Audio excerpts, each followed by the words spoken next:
toda segunda-feira é dia de amor exigente, essa não é diferente. Eu fico muito feliz e honrada pela oportunidade e privilégio de aprender com eles, que são tão amorosos e ensinam pra gente o que é amor exigente. Luiz Fernando Caldura, vice-presidente da Federação Amor Exigente, está aqui hoje comigo. Enio de Queiroz e sua esposa Cláudia Roberta de Queiroz, que são coordenadores do grupo de prevenção à família lá na Vila dos Remédios. Por favor, Luiz Fernando, Enio e Cláudia, vem aqui me dar um abraço.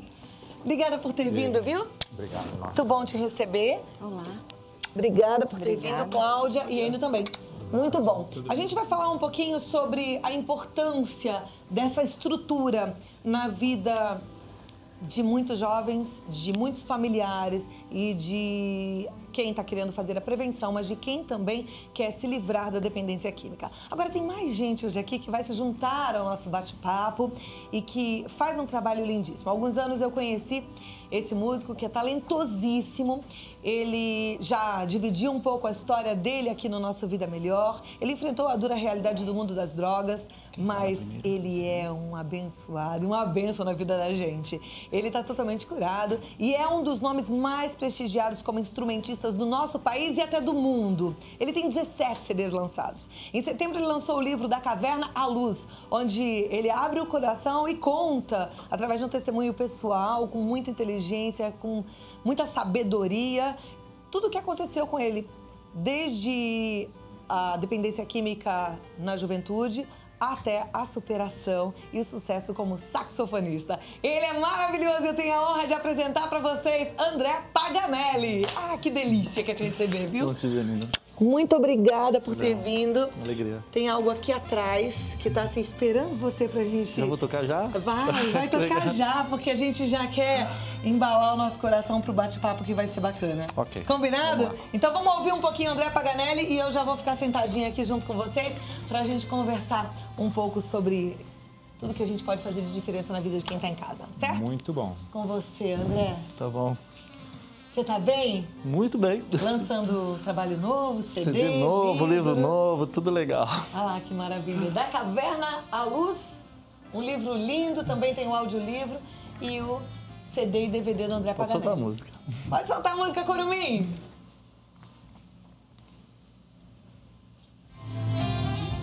Será que eu vou cantar aqui? Eu posso cantar, eu faço um lá, lá, lá e você vai lá.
maravilhosa. Agora senta aqui, hoje eu vou te dar a minha poltrona. Opa, Peguei um banquinho aqui obrigado. pra ficar juntinho Muito de vocês.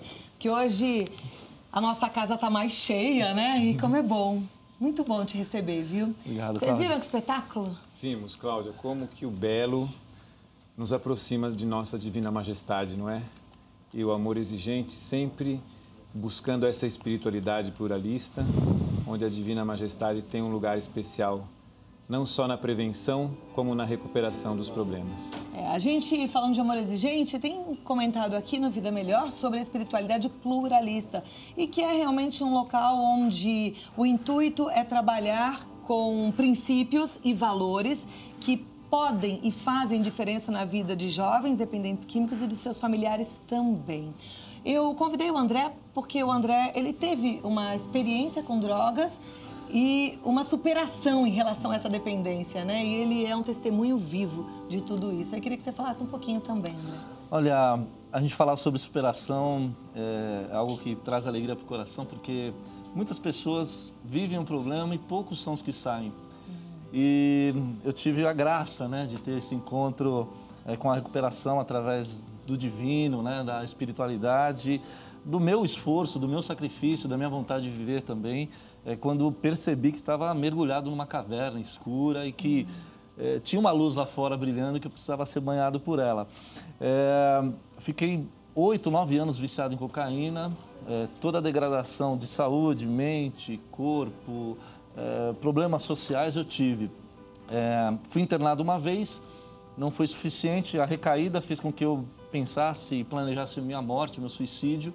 E eu estava até comentando com a minha amiga ali que foi engraçado que o meu projeto de morte era por enforcamento. Então, assim, a minha segunda internação fazendo inalação de manhã, tarde e noite para tentar tratar de um pulmão que estava detonado. O problema com o suicídio era também voltado para o sufocamento, tudo voltado para a área da respiração. E eu digo assim que eu recebi o segundo sopro, né? Que foi o sopro de Deus, para mim poder voltar a ter o primeiro sopro, que foi o sopro da vida, para poder hoje soprar bastante, comunicar para o mundo que Deus existe, que Deus alcança aqueles que precisam, aqueles que mais precisam, aqueles que têm fé. E até aqueles que não têm fé, Ele coloca a fé para que eles possam se tornar milagres, né? Eu vejo esse milagre desse Deus na minha vida e posso dizer que vale a pena a recuperação. Já se passaram quase 20 anos e eu construí toda a minha carreira musical quando eu saí da clínica. Eu via muito Kennedy dentro da clínica e quando eu saí eu falei, vou comprar um saxofone, vou começar a dar minhas primeiras notas. Eu não tinha ideia do que isso ia virar, porque era um hobby. E o hobby virou profissão virou carreira e a coisa foi embora.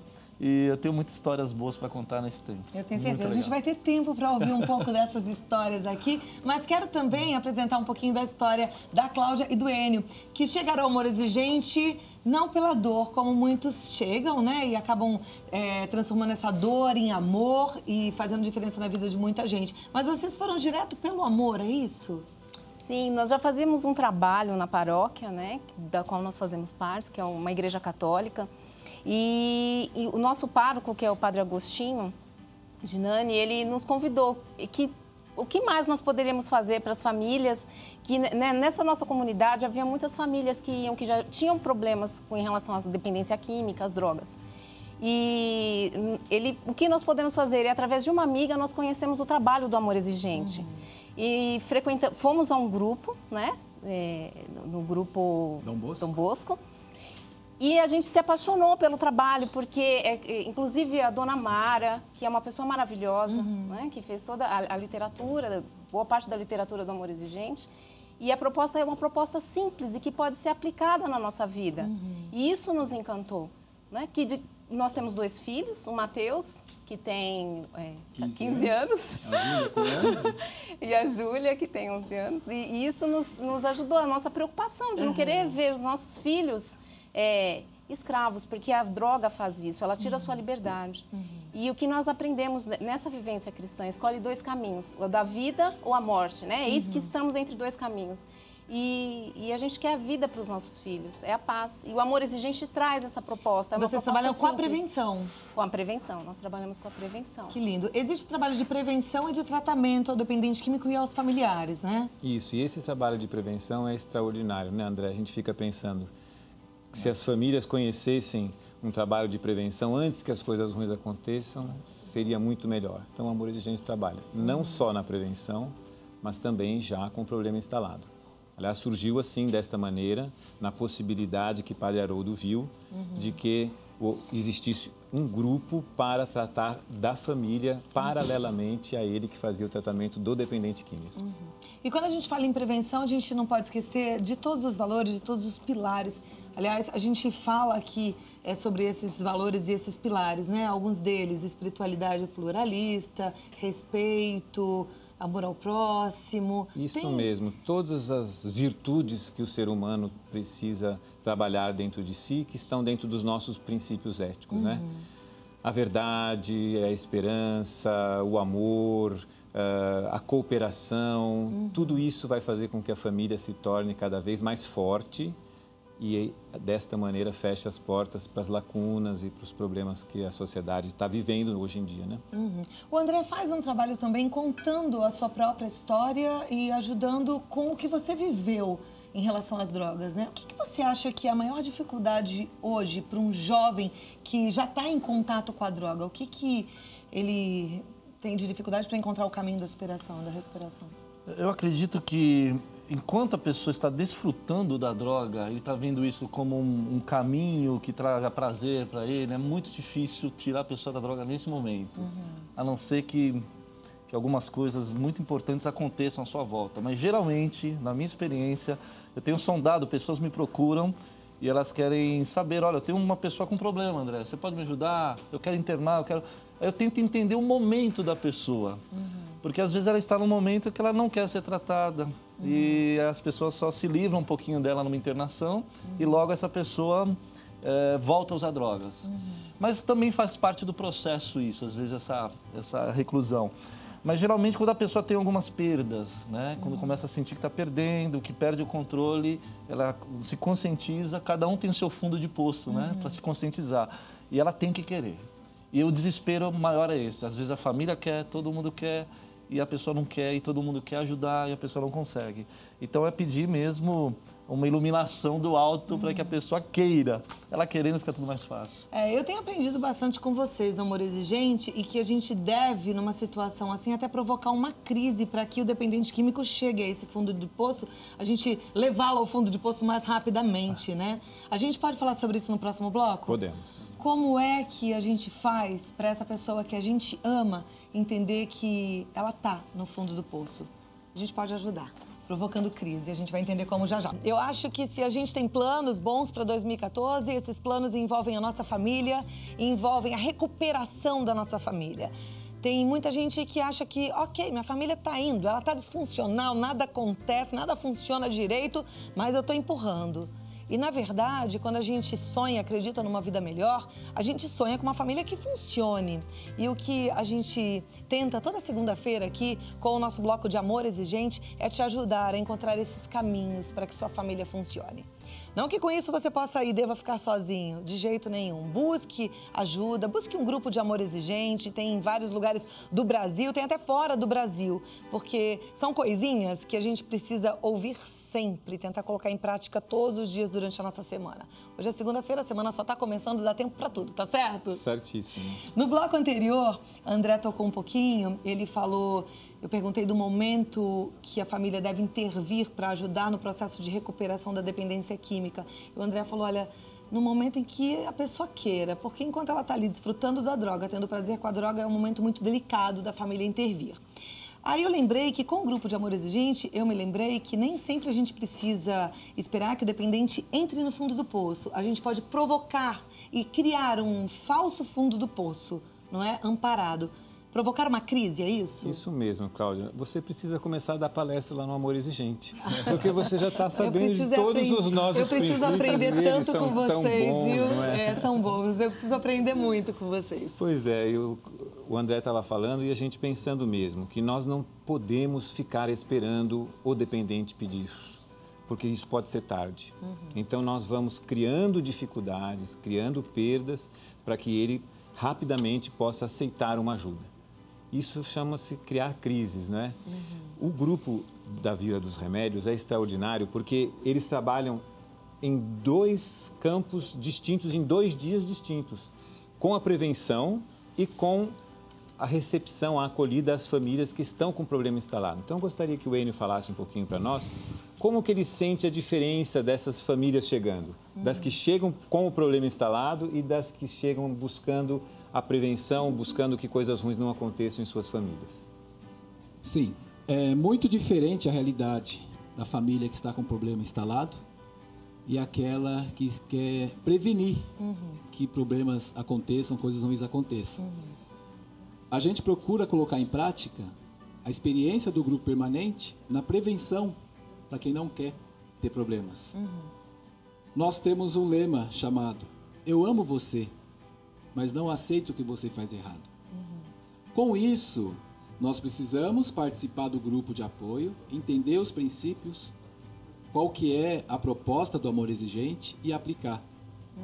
Nós costumamos falar que a crise, para nós, pode ser uma coisa boa se a gente aprender a lidar com ela e aplicar. Mas isso a nosso favor. Igual o André tocando muito, toca na nossa alma, a gente sente isso, que coisa linda e maravilhosa. Mas, puxa vida, quantos talentos estão aí desperdiçados? Né? Então, o amor exigente vai em encontro a esses dons, na prevenção. É um trabalho de formiguinha, né? Árduo, mas tem que ter muito amor. A mulher tem um papel bem importante nessa história toda, né? Eu gosto de lembrar que na Bíblia fala que a mulher sábia edifica a casa e a tola destrói. E aí é uma responsabilidade enorme para nós mulheres, mas se está lá escrito é porque a gente tem essa força aqui dentro e Deus vai sustentar as nossas ações. Como é que você vê isso, Cláudia? Olha, a espiritualidade, você dizendo isso, né, da importância da mulher e normalmente num lar a mulher também é responsável por essa parte emocional, né? A gente está em contato com essa parte afetiva, mais propriamente, né, no contato com os filhos, no contato com a família. Então, e no amor, o amor exigente traz, que são esses valores, é como se fosse uma lanterna que ilumina o nosso caminho. E o amor exigente diz, olha, a espiritualidade é serviço. E essa espiritualidade, ela precisa ser trabalhada dentro do lar. Aliás, é onde nós começamos a trabalhar essa espiritualidade, né? E essa beleza também do feminino, do cuidado. E o amor exigente ensina isso, que o amor é cuidado. Se eu amo alguém, eu me responsabilizo por esse alguém. Né? E isso exige empenho, exige querer, exige dedicação. Não basta dizer apenas eu amo. Essa também é a proposta que a gente pode levar para o ano que se inicia. Não é? Do cuidado que se tem com a família, do cuidado que se tem com aqueles que se amam. E isso que o amor exigente traz, porque normalmente as pessoas dizem, nossa, mas que nome estranho, exigente, parece algo tão conservador, tão difícil. E quando, na verdade, são cuidados, né? Porque todo amor tem exigências. Não basta apenas amar por amar. Nós precisamos seguir certos valores que estão se perdendo no dia de hoje, né? Como, por exemplo, o respeito. E esse lema que nós trazemos, força, fé e alegria, não é algo à toa. É aquilo que nós realmente acreditamos e procuramos colocar em prática. Né? Não só na questão do feminino, do lar, mas também do masculino, enquanto família. E é nessa exigência que a gente consegue gerar um fictício fundo do poço, né? Como o Luiz Fernando colocou bem. Eu te amo, mas não aprovo, não aceito o que você está fazendo. E aí, agindo. Agora, agir sozinho é impossível, viu? Já te falo de antemão, porque a gente não tem essa força. Por isso que é importante participar de um grupo, para você lembrar o tempo todo. Agora, no seu livro, como dependente químico naquela época, há 20 anos, o André, ele tá curado há 20... Você fala curado, né? Normalmente o dependente químico fala que está em recuperação a vida toda. Eu não gosto desse termo. Você se diz curado, né? E é muito bom, graças a Deus. Você fala de uma caverna. Como é que era isso? Por que uma caverna? Porque era escura? Sim, são trevas, né? Eu acho que essa associação da língua, não é uma linguagem metafórica, né? A gente dizer de uma profundidade onde você se encontra, onde você não consegue enxergar portas, saídas ou soluções, né? Então tem que olhar para a entrada da caverna, né? E nessa entrada se você conseguir fazer a fuga, como se diz lá na alegoria da caverna de Platão, um conseguiu escapar da caverna, né? Se você pesquisar, você vai ver a alegoria. E quando ele escapa, ele encontra um mundo diferente, um mundo colorido, ele é banhado por essa luz do sol. E ele tenta voltar para a caverna um tempo depois para dizer para os amigos dele que estão lá, olha, existe um mundo lá fora muito melhor do que daqui. O que você está entendendo como mundo é iluminado por uma fogueira que traz apenas reflexos na parede da caverna que não são reais, é uma irrealidade. Lá fora, banhado pelo sol, a vida é real. Então, eu fiz essa associação, li esse texto de Platão, eu gosto muito de ler alguns textos filosóficos. Eu falei, olha, eu vou introduzir meu livro com isso, né? Com a alegoria da caverna, e a partir da alegoria eu vou desenvolver a minha história, e foi desenvolvido dessa forma. Eu estou vendo aqui que tem fotos, né? Você conta a sua primeira internação. Tem o quarto que eu fui internado, eu fiquei no Mirante, no Américo Bairral, lá em Itapira.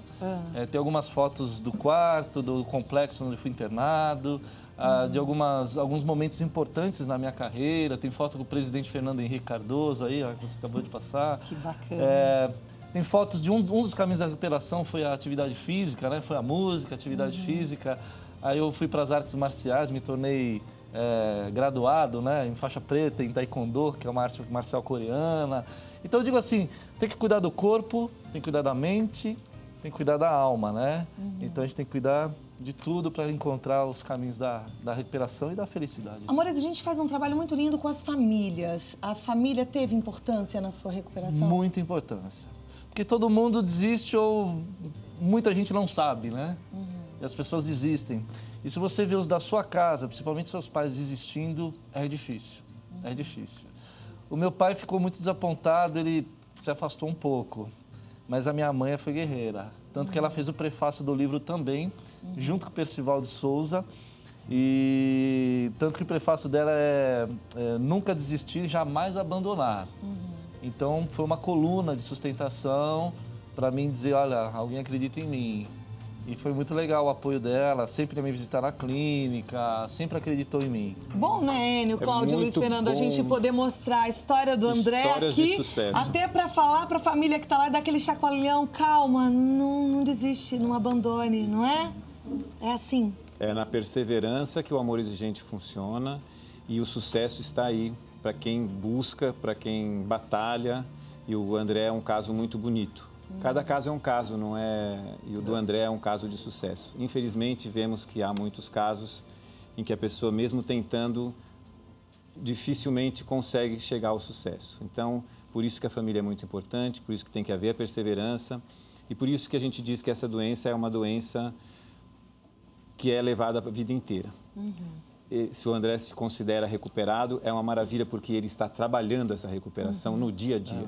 Ele tem a parte espiritual, ele tem a música, ele tem as artes marciais e ele tem que saber que ele tem que continuar tendo isso tudo para continuar nessa coisa bonita que ele está. E eu acho legal porque ele também tem feito a divulgação de toda essa história dele, trabalhando com jovens que enfrentam o que ele já enfrentou. Você me falou que você toca uma música que é usada, inclusive, na recuperação desses jovens e que eles se comovem ouvindo essa música e cantam juntos. Você toca pra gente? Vou tocar. Então... O Regis Danese faz um milagre em mim. Então vamos lá que a gente quer ouvir. André Paganelli, faz um milagre em mim.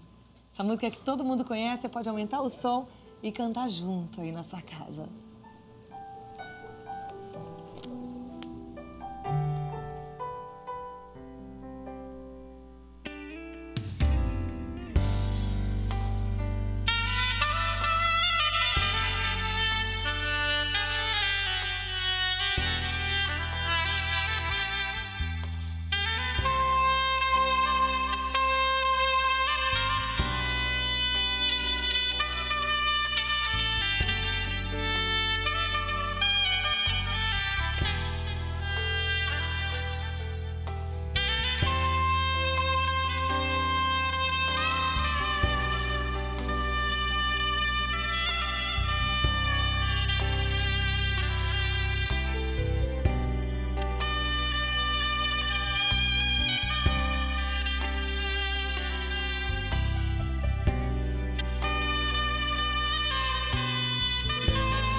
Você tocando e eu só pensando assim, como o sopro de Deus é tão maior que o nosso sopro, né? Você contou que você teve um problema de respiração. E você sentiu o sopro de Deus soprar em você e te dar de novo o sopro da vida.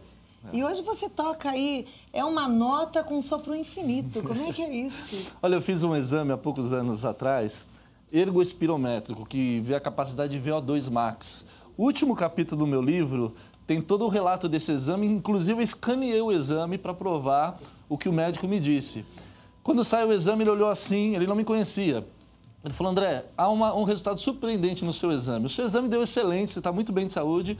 E segundo, a capacidade de oxigenação de VO2 max sua é surpreendente. Uma pessoa comum tem 35 pontos, um triatleta 45.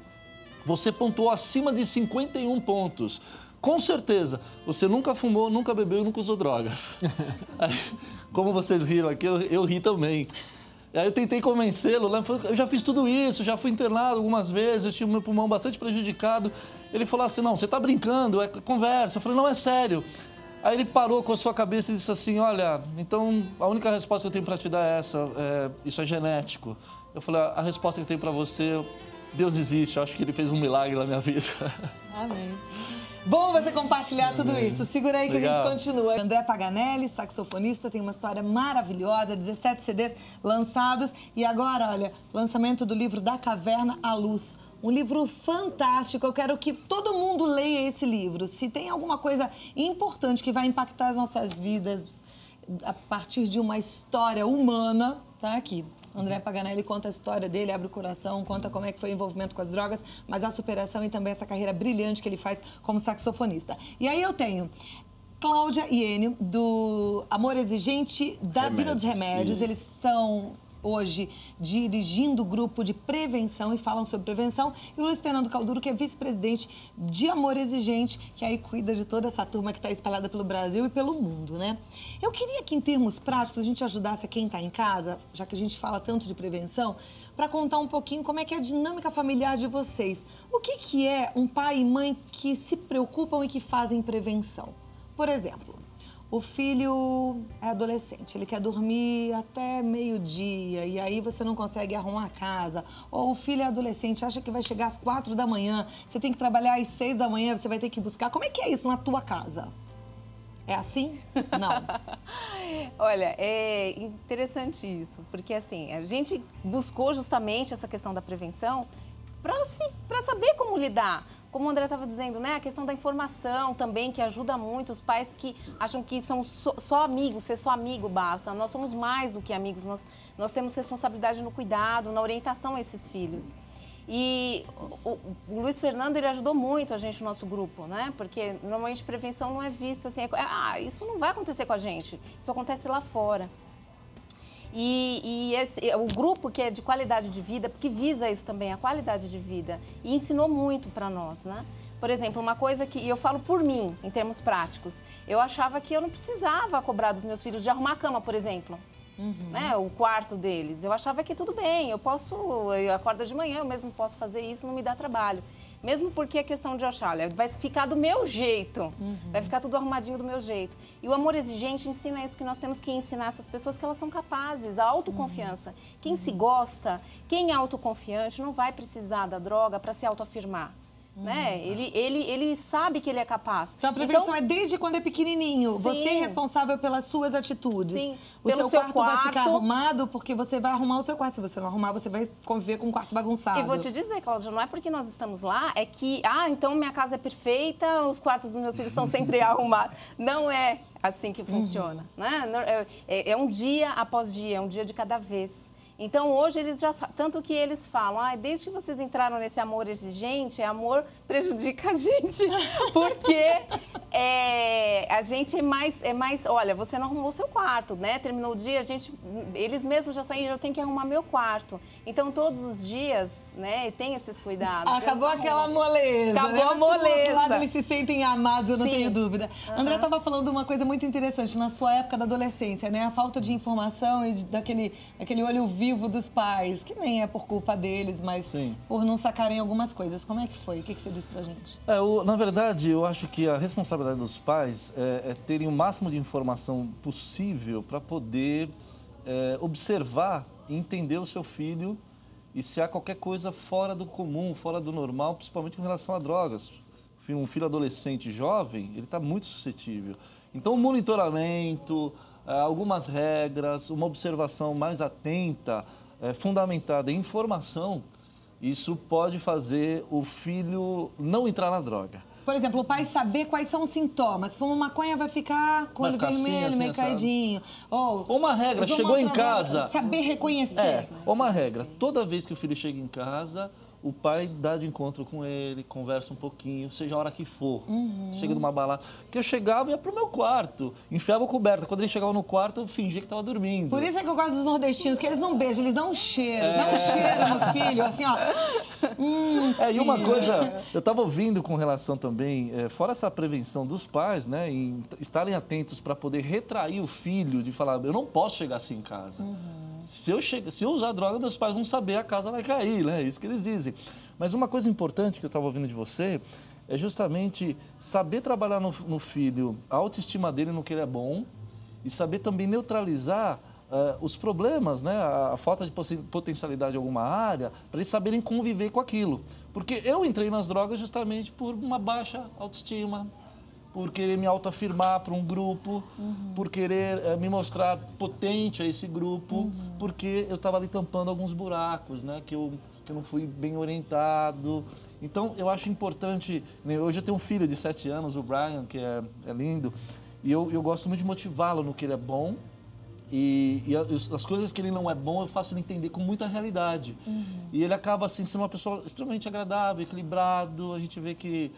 ele tem tudo para não entrar nessa, porque ele sabe conviver muito bem com ele mesmo. Então, isso é importante. Que o André está falando, eu penso assim, está descrevendo uma família funcional. Uma família em que os pais têm a preocupação de elevar a estima do filho, que o conhecem verdadeiramente de perto e que vão poder observar quando o comportamento dele mudar e ficar diferente. Porque às vezes não é só o sintoma químico da doença, porque muitos disfarçam esse sintoma com colírio, com perfume, com uma série de outras coisas, e os pais podem, mas o comportamento, o fundo do olho, a conversa, o colo, se a família funcional ela tem isso, quando a droga chegar, ela vai perceber de imediato. E aí não disfarçar, não jogar para debaixo do tapete, buscar um grupo de apoio, buscar informação, para que rapidamente ela possa passar para a prevenção secundária. Ou seja, aconteceu, tudo bem, vamos continuar na prevenção. Por que aconteceu, o que nós vamos mudar, mudança de nosso comportamento. Estamos começando um ano maravilhoso aí que vem. O que as famílias podem fazer para mudar os seus comportamentos, né? Não ficar naquele mesmo passo. E tem que ser mesmo caminhando em grupo, porque o natural é que os pais se desesperem, né? Você começou a falar e aí eu já fiquei imaginando a mãe se descabela, grita, acusa, xinga, o pai quer pegar o filho, já dá aquelas sacudidas. E, na verdade, a gente tem que agir com serenidade. E de forma racional, né? Sim. E o grupo trabalha isso? Trabalha através dos 12 princípios que nós estudamos, porque isso é uma das propostas do grupo, estudado hoje, né? E o que você está vivendo. E dentre um dos princípios tem, os pais também são gente.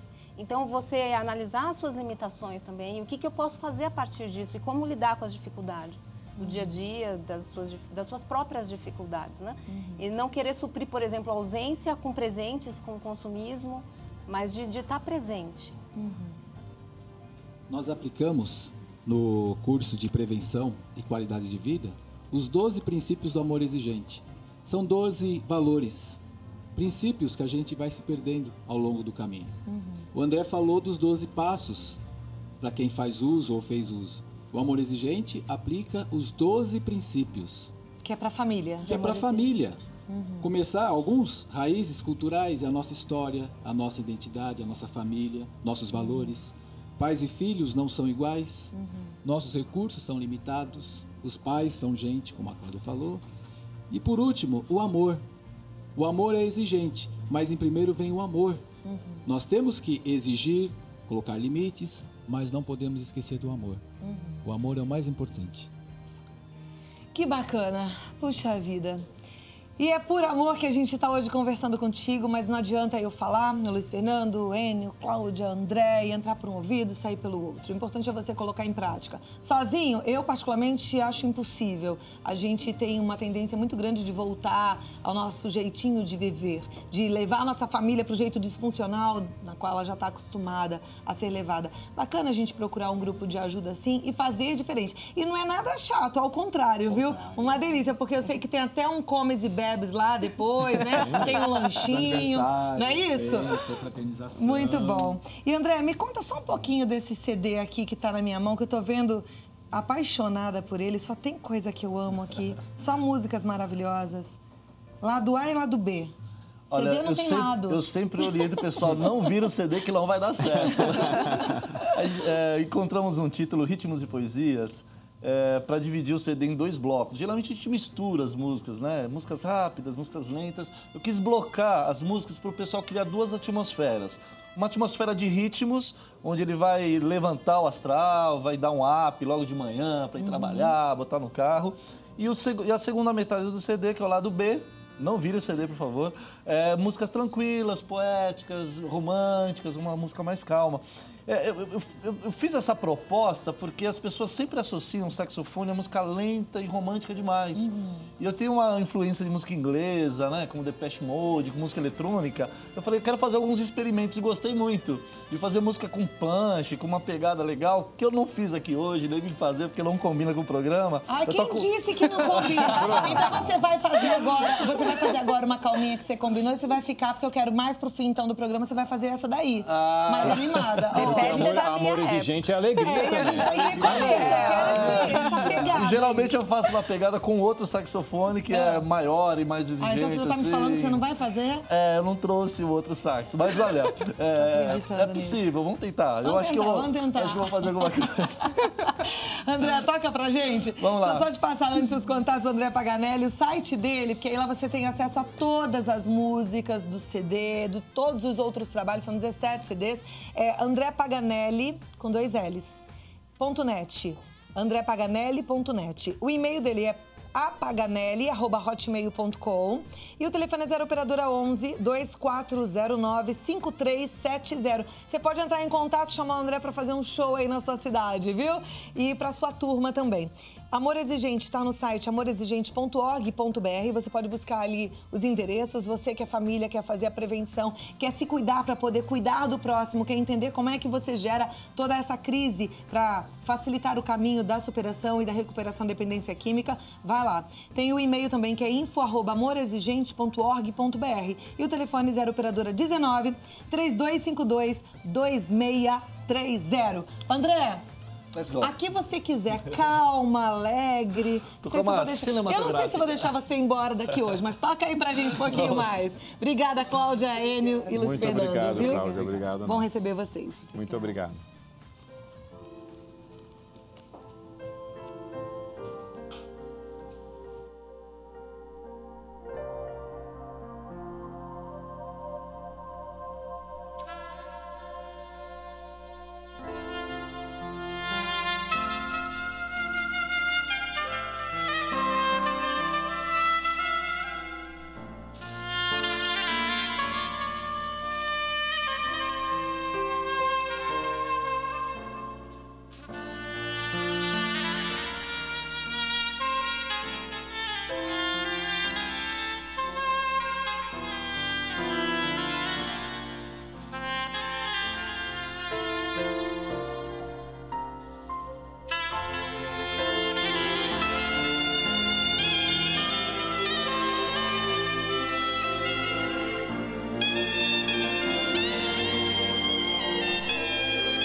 vai tocar mais? O que você vai tocar pra gente?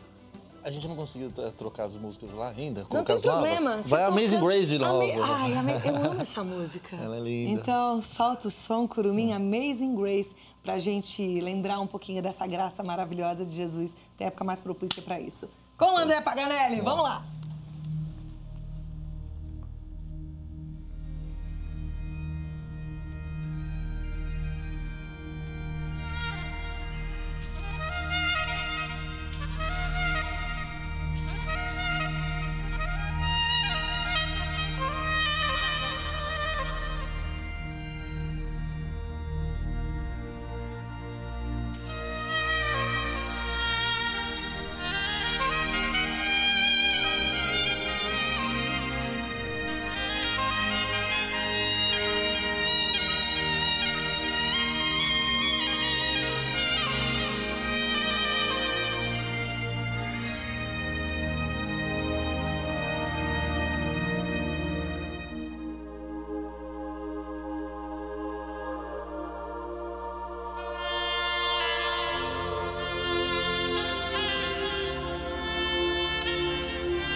André, você vai tocar o que pra gente agora? Renova-me. Renova-me. Então, pra você se sentir renovado, André Paganelli, pode soltar o som, Curumim. Uma ótima tarde pra todos vocês.